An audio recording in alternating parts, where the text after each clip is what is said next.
Hey there. I genuinely appreciate you taking the time to watch this. And if you decide to subscribe, that'd honestly make my day a whole lot better. Now, let's get into it. To be honest, I wasn't caught off guard. Not in the slightest. I'd felt something was off for a while now. She had changed. The way she looked at me was different. Her phone suddenly became this locked vault. She'd come home late from work when there was no reason to, and in bed she curled away like I didn't exist. I asked her once, "Are we okay?" She gave me a quick peck on the cheek and said, "Just exhausted, love." But the truth? I already knew. I'd known for a while. What she didn't know was that I'd been paying attention. I'm not the type to blow up, smash her phone, or start screaming. That's not how I handle things. I wait. I watch. And when I make a decision, I stick with it. That morning, I sent the message, and within 5 minutes she answered. "Jenna, wait, I was just kidding. I didn't mean that." Oh, now she didn't mean it? Too late. I didn't write back. I went home, grabbed her suitcase, and began collecting her belongings, her yoga mat, that signature perfume, the pink coffee mug that screams "Boss Babe," the high heels she wore when she was trying to impress clients. Even that framed photo from our Lake Tahoe trip, the one where her attention was more on her phone than on me. Once I had it all together, I arranged it neatly on the porch. I wasn't being cruel. I even covered everything with a tarp since the forecast predicted rain. That's when the messages started flooding in. "Please don't do this. I didn't mean it. Can we talk?" And then she broke. "It was 6 years. We can't just throw that away." "One mistake," she said. "One mistake was all it took. She slipped up, and I didn't even push her. She just confessed. I hit record on my phone and called her. What mistake are we referring to, Jenna?" She didn't answer right away. Then she whispered, "Ethan didn't mean for it to happen." Ethan. That smarmy co-worker of hers, slick hair, phony laugh. "You slept with him?" I asked, needing to hear it out loud. She choked back a sob. "It was only once. I was drunk. I regretted it the moment it happened." Sure, regret always shows up when the damage is already done. I didn't scream, didn't lash out. I ended the call. Most guys would spiral at that point. Break down, drink themselves into a stupor, smash something. But me? I'd been through too much to fall apart now. I had a plan. A while back, I'd set up a security camera in the living room. Not because I suspected anything, but because she kept losing things and wondered if she was sleepwalking or just overwhelmed. That little motion-sensitive camera? It ended up being my ace in the hole. That night I made myself a drink, sat down on the couch and pulled up the footage. I didn't have to search long. 2 Fridays ago, there he was, Ethan, halfway undressed on my couch. And her laughter? I hadn't heard her laugh like that in our bedroom in over a year. She was on top of him before he even dropped his bag. And the most crushing detail? They were beneath that sign, "Home is where the heart is," the one I gifted her last Christmas. I didn't cry. I felt hollow, like I was watching a stranger's break-in on a security feed, just empty. I copied the file onto 2 drives, one stored at work, the other locked in my truck. She said she wanted space. Fine. Now she'd get space in carefully packed pieces. That night, Jenna pulled into the driveway. Maybe she thought a tearful apology could undo everything. But when she saw her suitcase sitting there, tidy, with her favorite sunflower scarf poking out, it hit her. I watched from the kitchen, arms crossed, lights off. She didn't knock right away. Just stood there, probably hoping I'd come out, ask her in, beg her to talk. I didn't move. A couple of minutes later, she knocked, softly at first, then harder. "Ryan, please, open the door." I cracked the door open and leaned against the frame. No fury, no warmth, just honesty. "You were joking, right?" she asked, her voice shaky, mascara running. "You said it was just one mistake," I replied, steady. With Ethan. Her lips parted, but nothing came out. I saw the footage, I said. Her face drained, that vacant expression people get when they realize they've lost. You recorded us? I didn't say a word. Just let the silence speak. Ryan, I felt alone, like I wasn't seen. You were always working. I didn't feel like myself anymore. I laughed. Couldn't help it. Because that's what cheaters do. They cue up the sob story hoping you forget they set fire to the whole house. I was building a deck, I said, my voice cold. A future. While you were busy with someone who can't afford decent socks. She reached out. I took a step back. And that was it. Or at least she thought it was. No outbursts, no social media posts, no angry calls to Ethan. I kept calm, patient. Years in construction and watching contracts fall apart taught me this. The best form of revenge looks a lot like kindness. The next morning, I filed the divorce papers. No fireworks, just me, my lawyer Jacob, an old college friend, and a well-organized binder full of proof. Not just the video, screenshots, rideshare receipts with Ethan's name, hotel bills from that business trip, and the clincher? A lingerie receipt from a boutique I'd never heard of, in sizes I didn't recognize. She thought she was playing a casual game. I was sitting on a royal flush. I had the papers sent straight to her office. Jenna worked at a mid-sized PR firm downtown. She thrived on presentation, immaculate workspace, flawless nails, weekend brunches, and Slack posts with quotes like, "Grace wins." When those documents hit her desk, she left early. That evening, she showed up at my house again. No mascara this time, no smiles, just the truth written all over her face. "You're really doing this?" "Already done," I replied. "You can't just erase 6 years." "You did. I'm just sweeping up what's left." She collapsed onto the front step. "I'm going to lose everything, my job, my image, my friends." I crouched down, looked her straight in the eye. "You should have thought about that before you let Ethan undress you in our home." Her mouth trembled. "You're so cold." "No," I said. "I'm finished. There's a difference." That night she tried calling Ethan. I know, because she forgot our phone plans were still synced. The call log updated automatically. 2 attempts. No answer. Pathetic, isn't it? She left 2 voicemails. In the end, only one reached me. "You swore you'd be there for me, Ethan.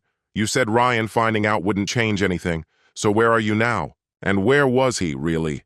Sitting across from a human resources rep at our firm, getting grilled about boundaries and protocol. That anonymous flash drive I planted on Jenna's desk didn't just stay in her possession. It made the rounds. HR got a copy, too. It had everything they needed. Logs, receipts, dates. In our company, a hidden romantic relationship between a supervisor and their subordinate? That's automatic dismissal. And guess who held the supervisory title?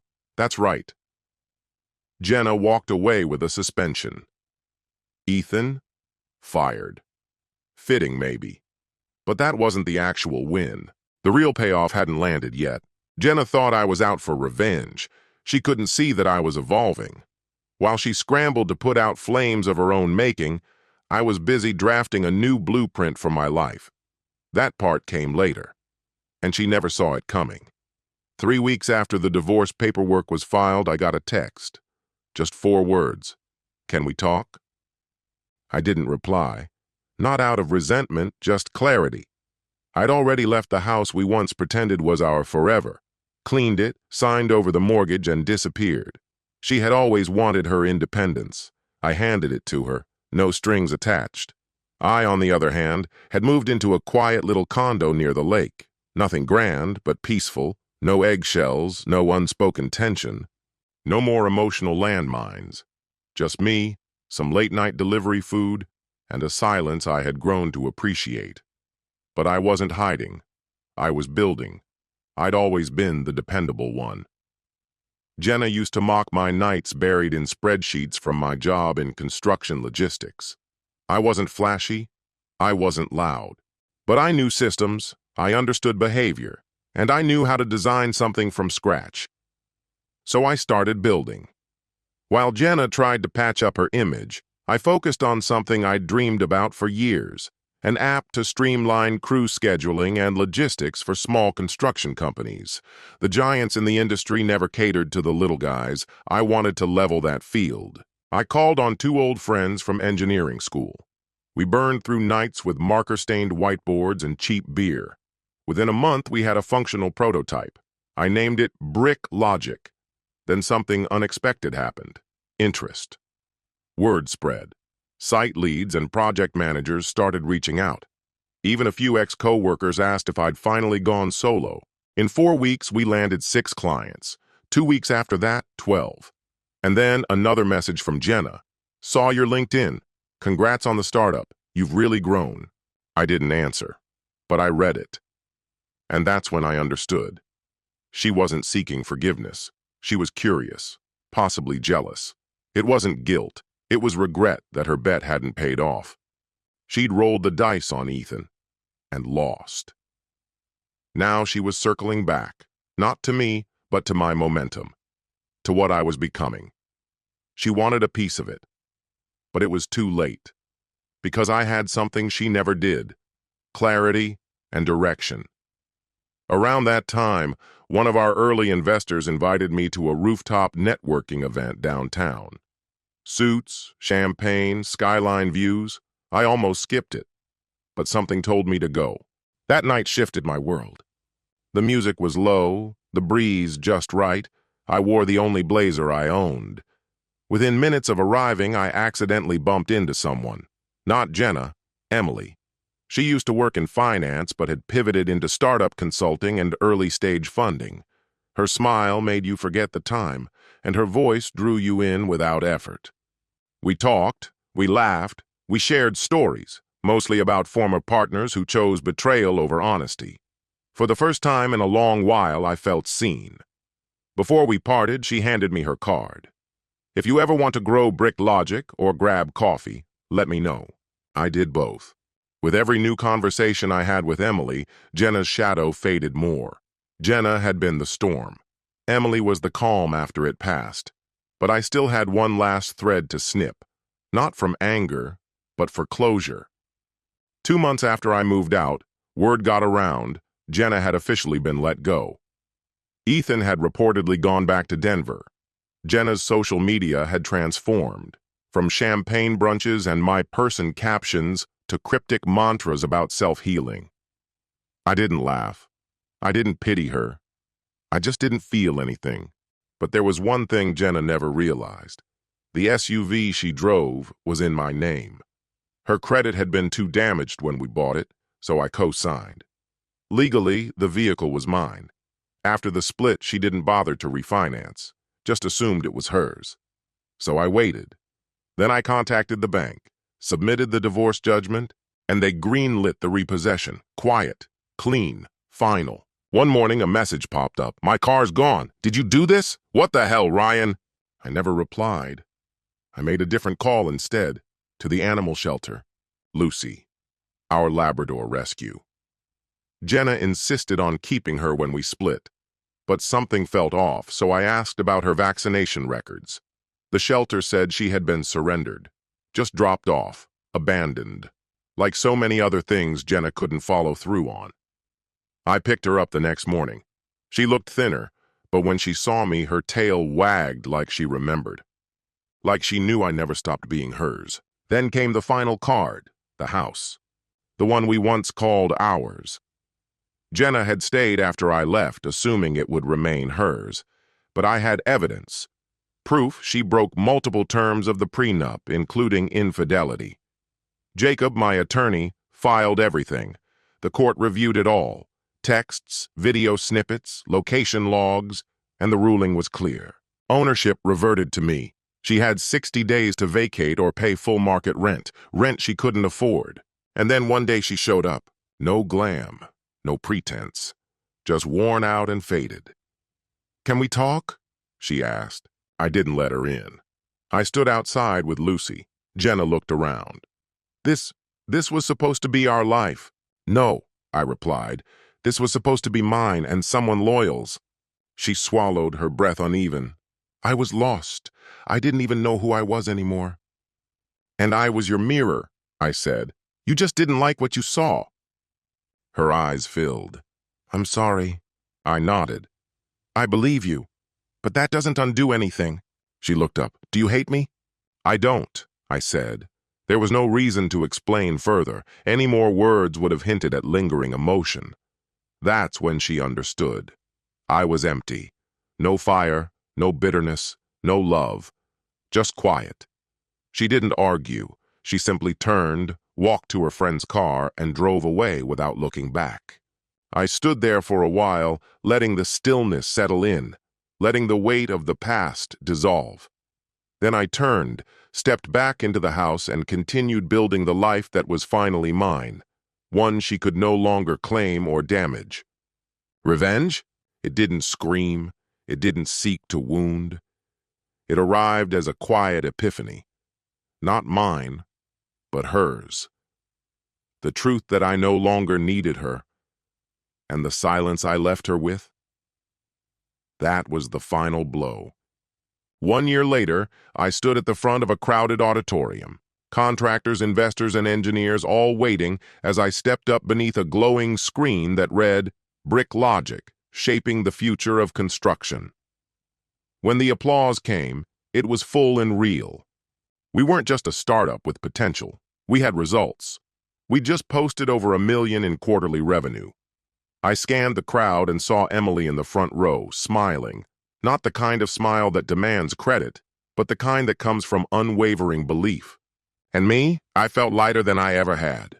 Jenna no longer haunted my mind. Her betrayal was a finished story, once threatening to unravel me. But I hadn't let it. I rebuilt myself from the ground up, smarter, stronger, clearer. The divorce was finalized 6 months after she sent that careless message, the one that treated our marriage like a casual errand she forgot to finish. I never responded. That last conversation on the porch had said everything that needed saying. She moved in with a friend, tried piecing things together. I heard she bounced between gigs, but I didn't keep tabs. I didn't check her social media or ask mutual friends. I never looked back. My world had expanded far beyond what we'd shared. Brick Logic was accelerating. I brought 2 former colleagues from my old scheduling job on board. Now they each led their own divisions. We opened a second office in Seattle. Another was on the way in Austin.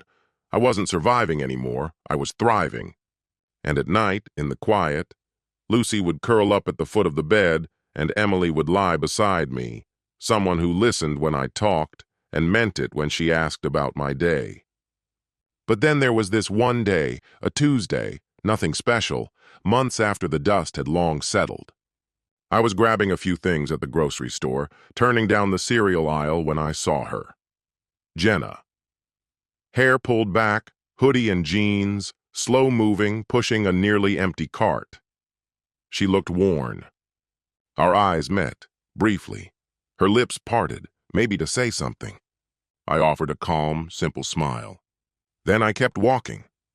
The man who once built her a deck, who waited for answers that never came, who lay awake beside silence, he no longer existed. I wasn't angry. I wasn't cold. I had simply outgrown her. And that quiet evolution? That was a triumph louder than any confrontation. Because real revenge? It doesn't scream or seek to hurt. It's becoming untouchable, not out of spite, but because you've risen far beyond the life they used to know you in. That evening, Emily and I grilled steaks on the patio, the deck I finally completed, this time for myself. Lucy sprawled out across the floor, nose twitching at the smell of garlic and char. I leaned back in my chair, beer in hand, stars above. And that's where the story ends. If it spoke to you, I'd love to hear your thoughts in the comments. Thanks for walking this path with me. If you're looking for more, feel free to explore the channel. Until next time.